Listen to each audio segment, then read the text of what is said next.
जैसा दुश्मन चाह रहा है वैसा ही तो हो रहा है।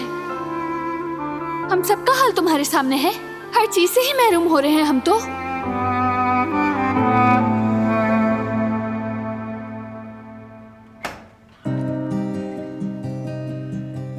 खैरियत तो है?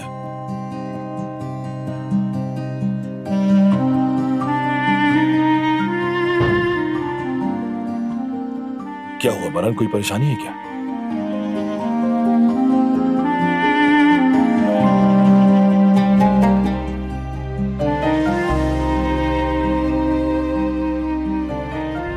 भाई, मैं बहुत जज्बाती हो गया था, गुस्ताखी हो गई मुझसे, माफ कर दे मुझे।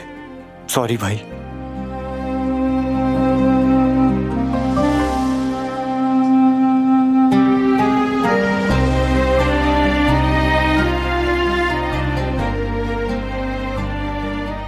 मैं तो समझता हूँ भाई, काश मेरे कॉलेज के फ्रेंड्स भी समझ पाते।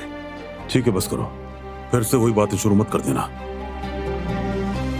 तुम्हारा भाई हमेशा से ही ऐसा है, शेर दिल। इसका हिफाजत करने का ना अंदाज ही बिल्कुल अलग है।